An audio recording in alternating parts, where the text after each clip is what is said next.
Welcome back to Modern Rodent Media. My name is Tommy, and this is a channel for filmmakers who love the art of discussing filmmaking.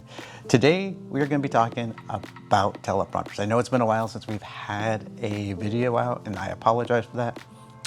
We're shooting this for the first time on the Sony ZV-E10 as a test, and we're going to be doing a pretty interesting review, or at least my likes and dislikes about the ZV-E10 coming up pretty soon.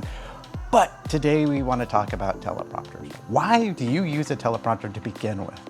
Well, as you'll probably see from the content of this video, when you're just kind of talking off the cuff, I don't have a script here that I'm reading from, which can be kind of distracting at times when people take some paper and do something like, okay, so today we're going to be talking about this, or we are talking about this. That's where the teleprompter comes in really handy. These little guys, and I have two of them now, sit on the front of the camera, and the text is, in this case, I have the cover on. The text is put out, and I can read it looking at the camera, so I don't seem distracted from you guys. Well, I had to upgrade my teleprompter. This Best View, I'm not quite sure how you say it, is a great teleprompter for you content creators who are using a smaller camera and looking for something where the teleprompter itself slides onto the front of the lens. So if this is the front of the lens, you have an adapter, it slides right in, sits off the front of the lens. You can use your iPhone to place, oh, I don't have it with me. You can use your iPhone as the teleprompting software. With this one, it comes with a larger adapter, so you can use, I think, up to like an iPad 3 or 4 size, full-size iPad, or an iPad mini. Not familiar with the Samsung product, so whatever the equivalent would be on size-wise for that. These things are great. The one problem is, if you're here to here, you can get probably 4 to 5 words, 3 lines of text very easily. If you're here to here on a huge distance, like right now, for instance, the Sony is roughly 10 feet away from me.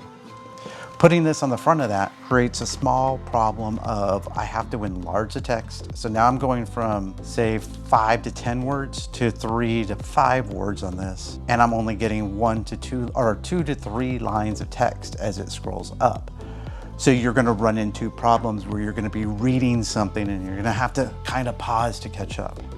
So that's why I decided to go with a larger one. This one I have yet to actually use for a video. It is an Ilkanzi. I think it's a Chinese made one. Very simple. Both of these things work functionally the same way. So both have glass up front. I believe don't quote me on this, I think they're called 70-30 glass, but the 70-30 glass makes it so that the camera can look through the glass without seeing the text that's being displayed on the screen. And so first things first when it comes to teleprompter, unless you're dealing with some of the higher end teleprompters like the iCan, which actually has a built-in monitor that then uses specific software. Absolutely, you can use any software, including but not limited to Pages for the Mac, PowerPoint, but you can tell Zoom to go out to your iPad or your iPhone, and you can actually play the person that you're having a conversation with. So you can use these teleprompters for different things. And what's great about that is, again, right here I have the OC, right there I have the Sony.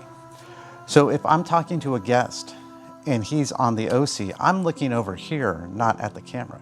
If I have a teleprompter where I can use that teleprompter screen to then put the iPad and the Zoom video on, I am now fixed and focused at the camera. So it looks like I'm actually talking to the person directly instead of being distracted and looking over here. So these are just some of the basic things I wanted to discuss about teleprompters. We weren't gonna go too much in depth. That being said, you guys, I just wanted to touch on this real quick. I wanted to get some content out to you. I know we've been behind. Like I said, we've been playing around with the ZV-E10. And I think that this may be the camera that we're going to just start shooting with in general. I'd love your opinion on what you think about the new background. Should I go with the old one with the TV in the back and that? Do you like the stairs, the artwork, the blackboard that has nothing on it? We're probably gonna if we keep this, we'll throw a light bulb in that light and get some more ambience. Anyways, give me your opinion. Let me know what you think. And yes, I know over here I have to clean up. Thank you so much for watching. And as I always say, get out there and create great things. Don't let cost or waiting for the best product hold you back from creating.